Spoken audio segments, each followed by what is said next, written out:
Let's talk about the attitude of inquiry.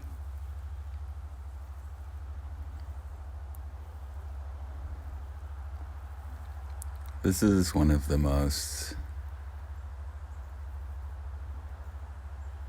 important aspects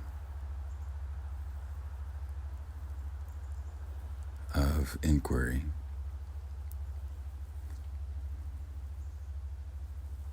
Because it's so easy to turn inquiry into something we're trying to do with our minds.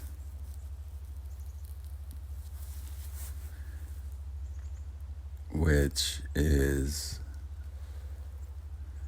a setup for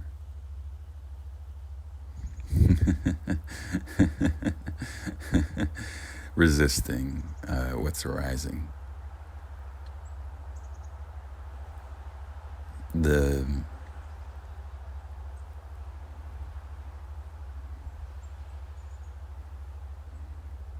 desire for freedom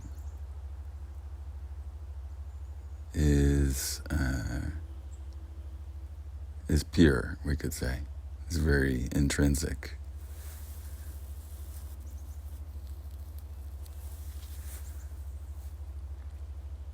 And yet, when we're practicing inquiry, it's very easy to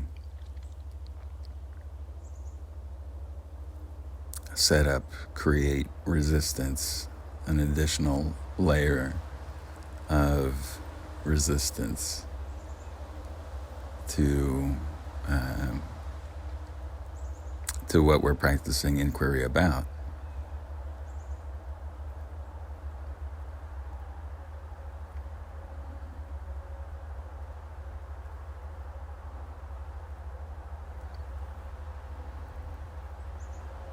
So the form of inquiry stays the same, right?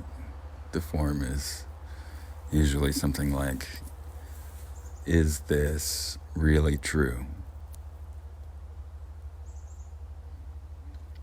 The attitude,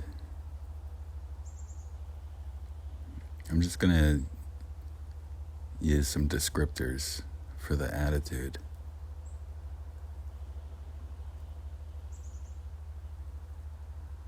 So the attitude requires alertness, presence, right? It requires our consciousness.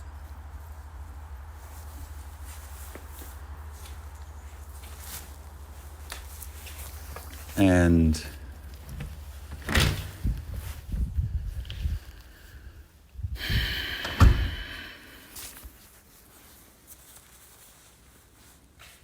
it requires brightness or aliveness. And the more sort of deep and difficult and subtle the material, the thoughts, the beliefs, the feelings that are arising,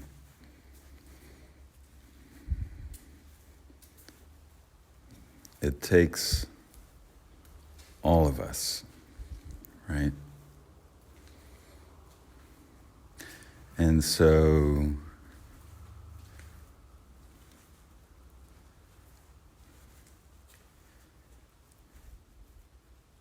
there is a quality of focus when we bring all of ourselves to something. A readiness. It's a quality of the warrior.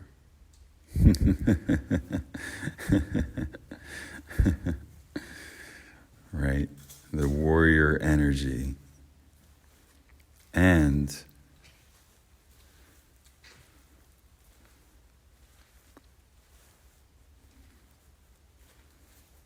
the interesting thing, right, is that the warrior, what we're really looking for is that alertness of the warrior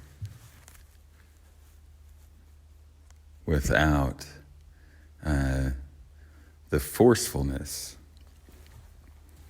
that we tend to associate with the warrior.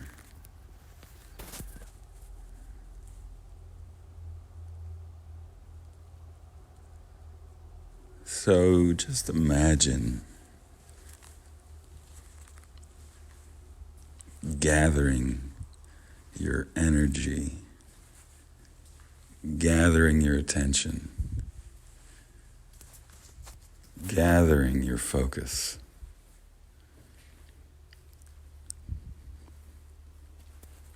All of your focus, all of your energy, in the same way that a warrior would before battle.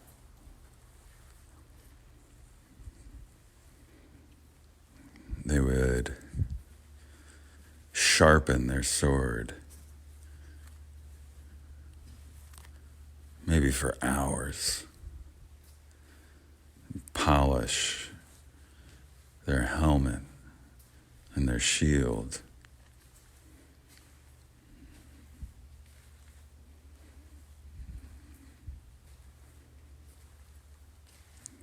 Gather their focus, their strength.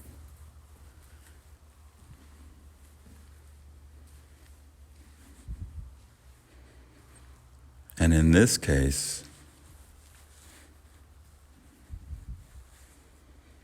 we're going to bring all of that to this moment, this edge.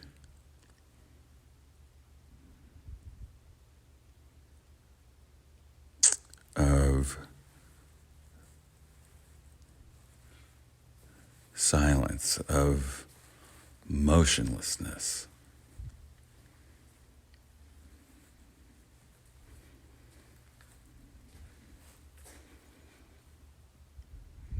There's a poised quality. And then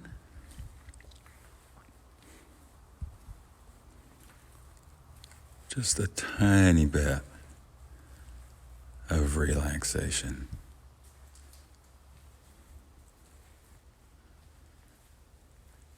Loosening of the muscles, right? If we were to stand completely tensed, we would actually just be wearing ourselves out. We might lose the moment of action.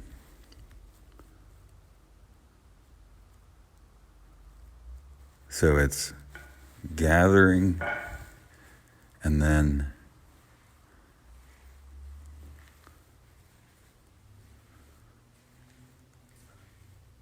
a releasing, a poise, a softness. Maybe you've played sports. And there's a moment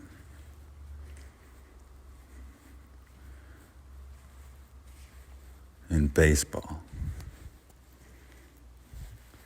And the pitcher's about to pitch and the batter's about to swing. And all of your attention is there. And in order to keep yourself in that state of readiness, there has to be a certain looseness in the muscles, a certain looseness in your body and your awareness so that you can respond with speed.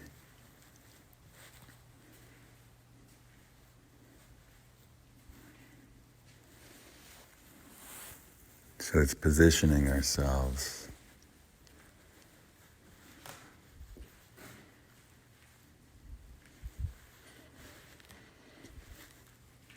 for the unknown. Because in this case, we're not actually going to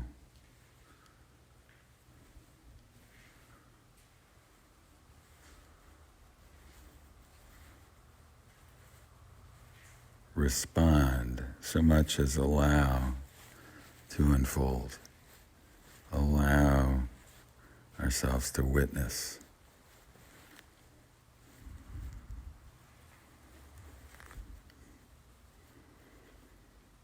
There can be internally a sense of leaning forward, just a tiny bit of leaning forward.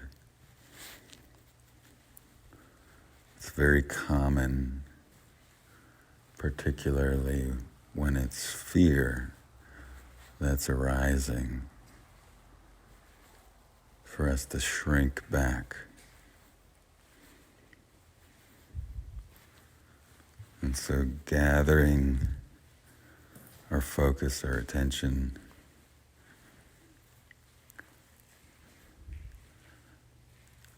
and leaning forward internally to meet what arises.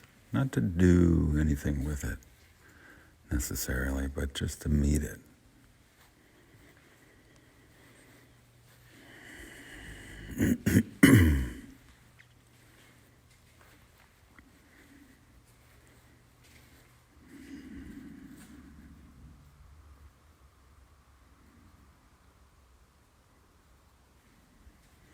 So for myself,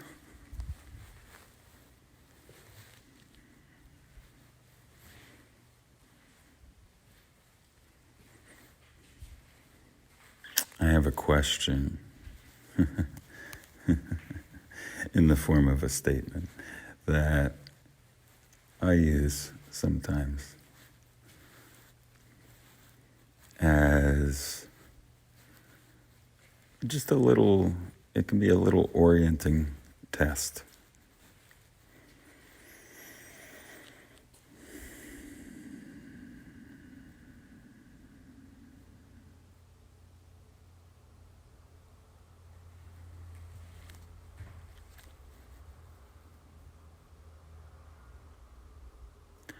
So the statement is, or the question, if we put it in the form of a question, it's, am I living fully in the mystery? Am I living fully in the mystery?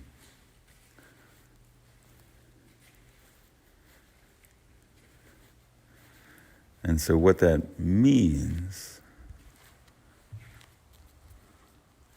for me is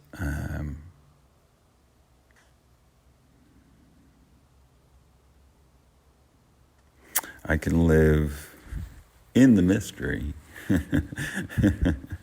We're all in the mystery, right?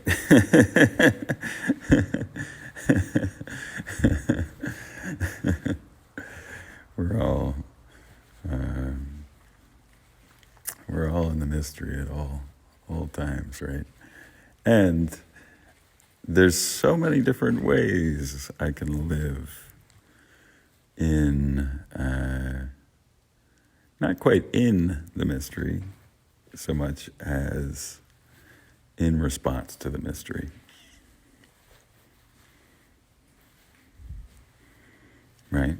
I can shrink back from the mystery.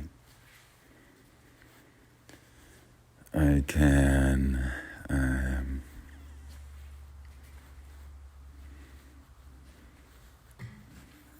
can kind of be over the mystery. I just let me know. I just want to know.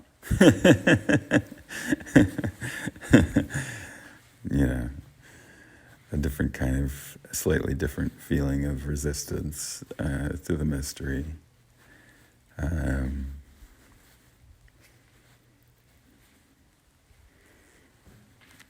I can be in full flight from the mystery. I can be running away from the mystery.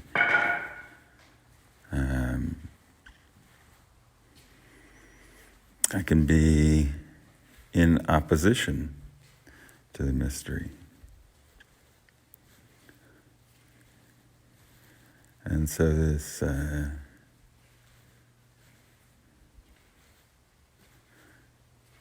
I'll go ahead and I'll give you the full statement actually, because it has a little more power. So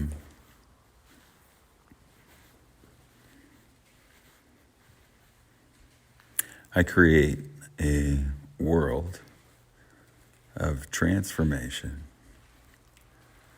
by embracing my divinity and living fully in the mystery.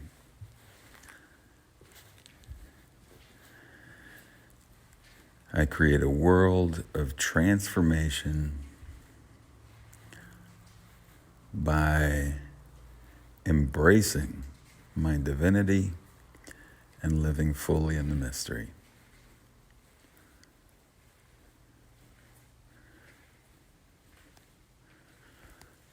So, obviously it's not a statement that's aiming for an absolute truth, but it's a relative truth with a purpose. It's an orienting statement for me, right? And what it points at is a tendency that I have that may or may not be unique to me, but certainly seems to be part of my story, right? Which is that when I am not in touch with myself, what I tend to see and experience in the world is repetition of the past. And when I'm in touch with myself, when I'm living for myself, when I'm really fully engaged in life, then what happens sort of automatically is I create a world of transformation. Life changes. Life lives and moves and does what life does, which is all encapsulated in transformation for me.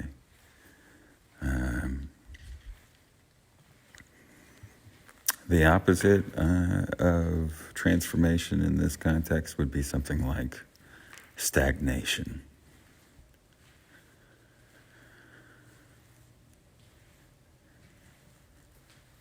So, and obviously there's an I at the beginning of that statement. And, it is what it is. It's not really an I in that sense that's creating transformation, but it is the form of the statement that I received. And so the second part of that, divinity. I embrace my divinity. What does that mean to me? That means it means it's orienting in the sense that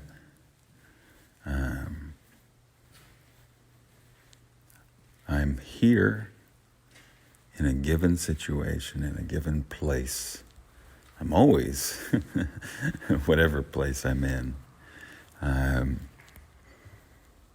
purposefully so, purposefully there. And it's not a mistake. It's not accidental.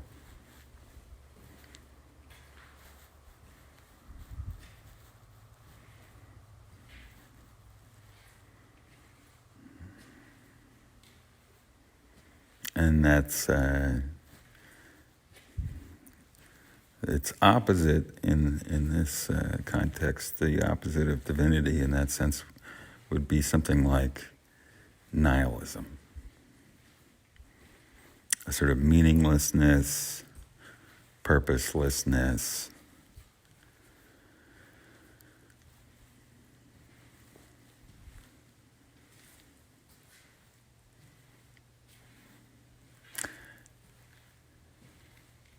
So I create a world of transformation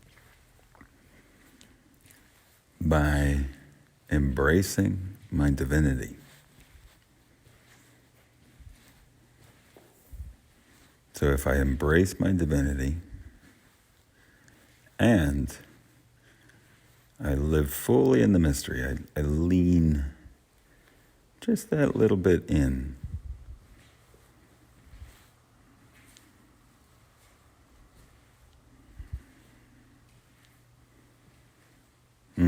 And embracing, of course, is like a welcoming. There's a heartfulness in that.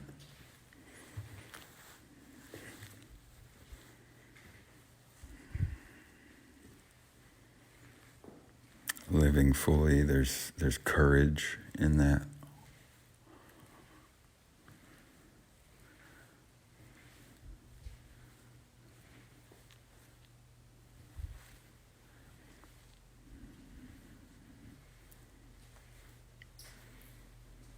Yeah, so that's where that question, am I living fully in the mystery, comes from. And that quality of just leaning into life. It's so easy when we're slogging through our material, when the going gets heavy, and we're just, tired. And of course, a lot of that tiredness comes from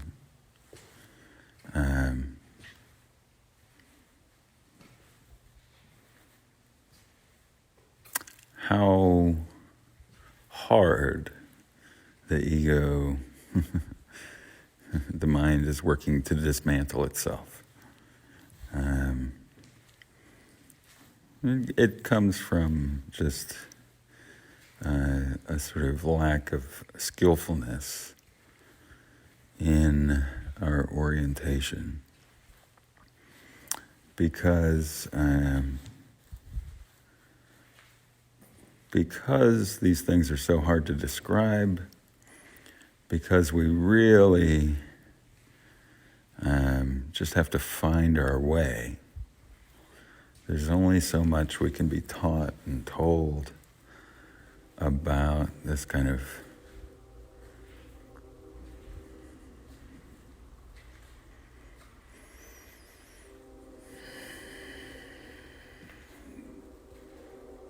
going inside, staying with ourselves, seeing through our material. There's only so much we can be taught and told about inquiry. And so much of it is just finding our way, experiencing our way, and muddling our way. through it all, right?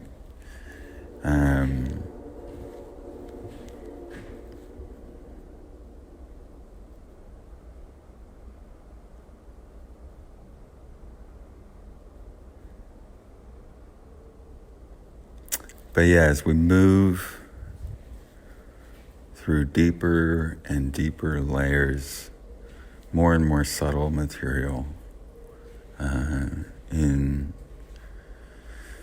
our consciousness,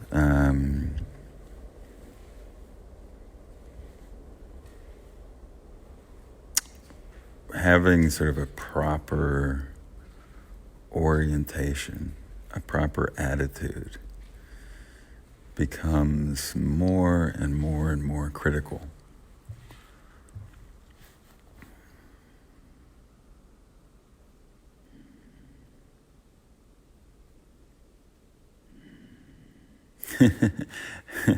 And of course, if you can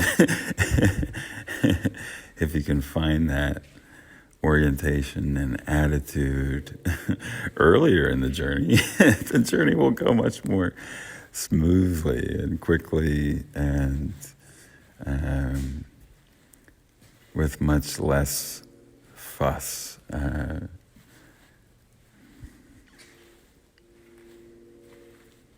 It's such a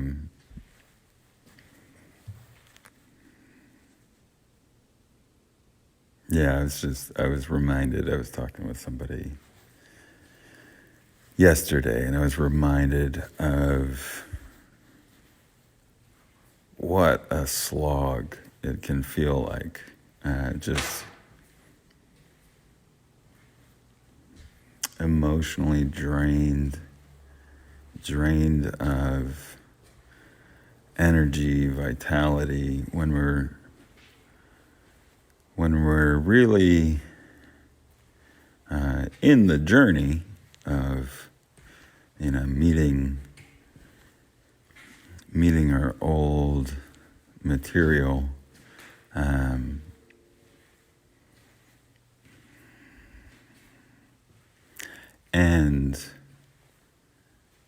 tending to do so with a lot of self in it, right? And when I say a lot of self in it, I mean small self, if we will, right? It's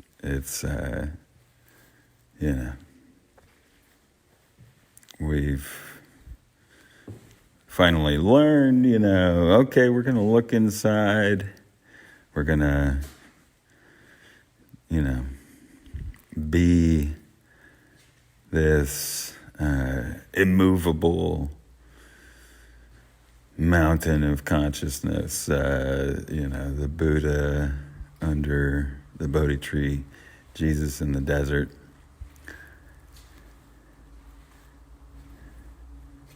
But, we start to do that from the mind. We take it on as a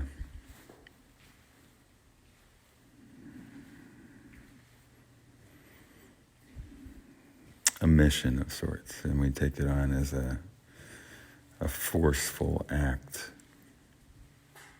And we get worn out.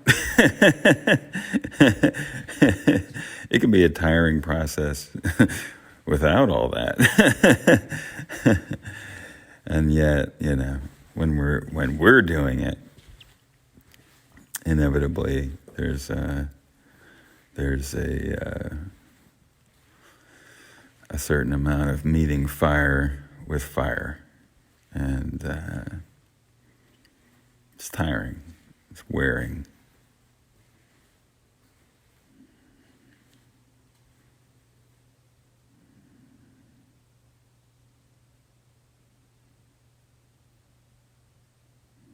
So it may be useful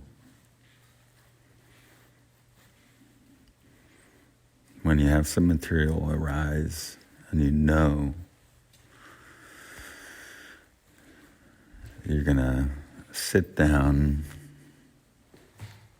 and practice inquiry with this material.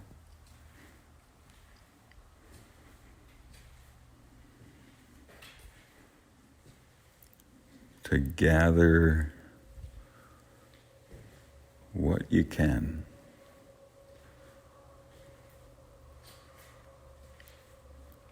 of intention and attention and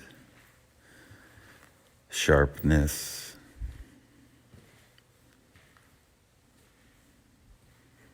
and warrior, and then relax, because it's not something we're going to do. It's not something we're going to make happen.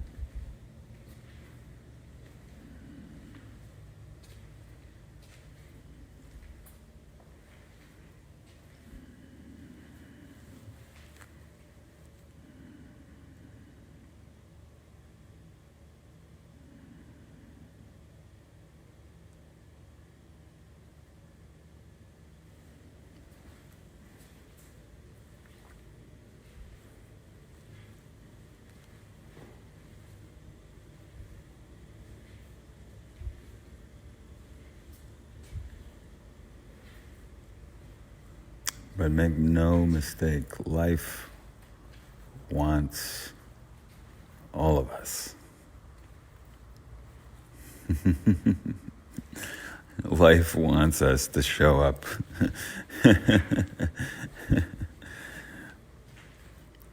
with that wakefulness, that leaning in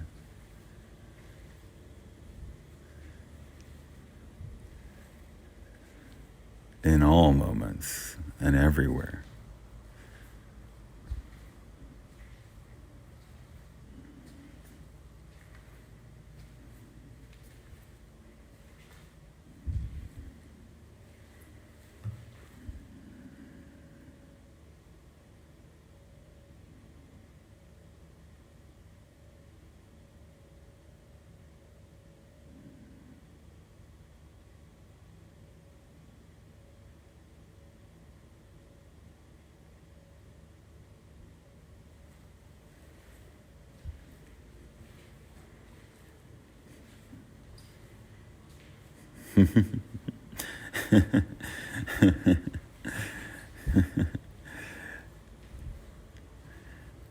And, you know,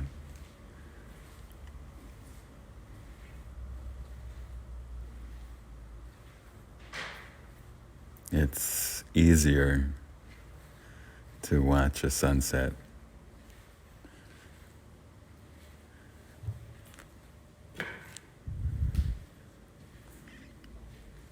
than to meet our own illusions.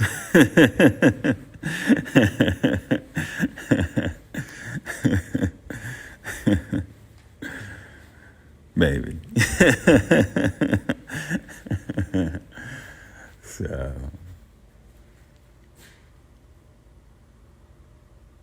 good practice, any which way. Good practicing.